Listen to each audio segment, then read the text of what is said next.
It's really simple. The main thing that you should be eating on the carnivore diet is different carnivores eat different diets, basically.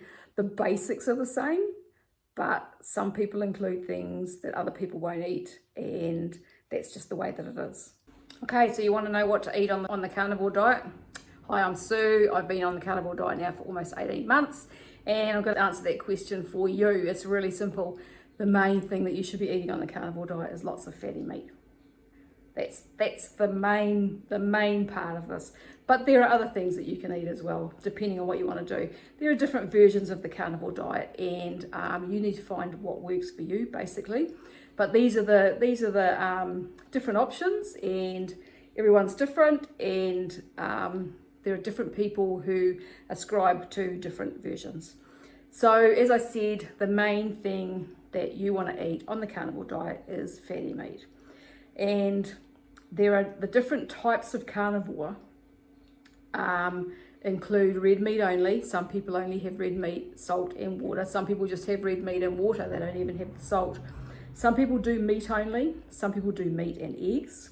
Some people do B, and E, which is bacon, butter, beef and eggs. Some people do meat, fish and eggs. Other people will do all animal foods, including dairy. Some people do animal foods and berries. Then you get some people who are a little bit contentious, get talked about, who do animal foods and fruit. And then you get others who do animal foods with a little bit of veggies, herbs, that sort of thing.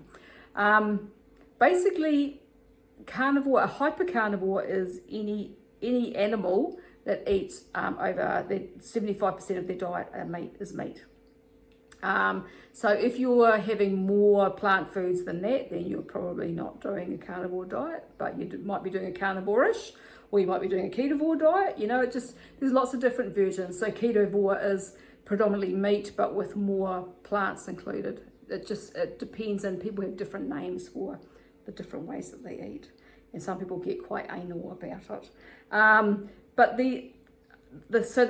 if we break it down, the meat that you're going to want to eat, so the red meat, there's all sorts of different options depending on where you live. So the most common are beef and lamb and goat and venison, and then you've got elk and buffalo and things like that. Any kind of ruminant animal, that red meat, great to eat. Probably the best option for most people, although some people don't do as well on that and they might do better on something else, but most people seem to do best on red meat. Other meats that you can eat: pork, poultry, so chicken, duck, turkey, that sort of thing. Now, some people will choose to eat processed meats in their diets. A lot of carnivores will eat bacon, but not all of them do.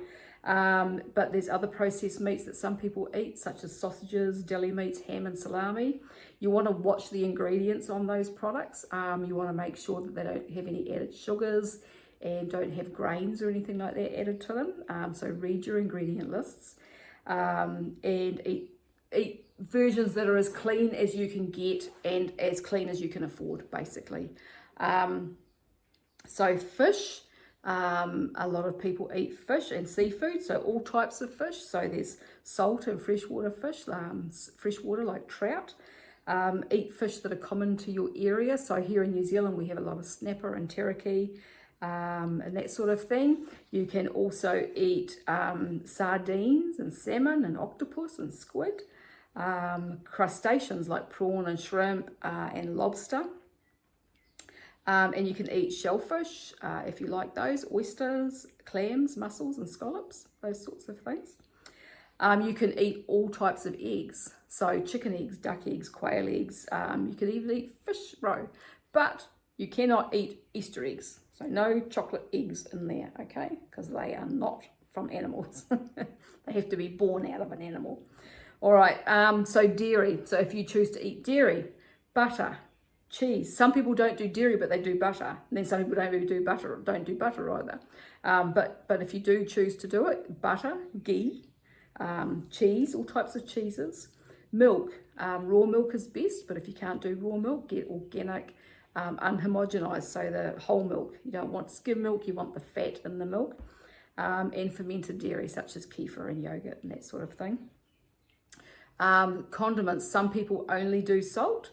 But if you choose to include other stuff, you can do pepper and herbs and garlic and chili.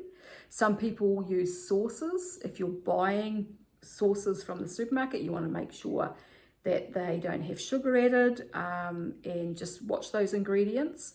Or make your own sauces is absolutely the best way to go, because then you know what's in them.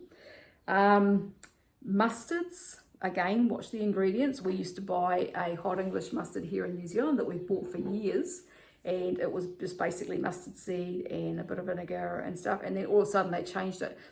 They changed the label, and that made me a bit sus, and so I read the label. Now it's got all sorts of other crap in it that we won't eat, so we don't buy that anymore. So yeah, make your own sauces if you can. I'm about to make some sriracha sauce very soon, because hubby likes his chili sauce, and we ran out quite a while ago. So fruits, some people include fruits. Berries are a good option if you want to do that, because they're low carb. So that's blueberries, strawberries, boysenberries, raspberries. I still include berries in my diet. At this stage, mostly blueberries and strawberries. Raspberries don't really seem to agree. They give me blinking great big ulcers and upset my belly.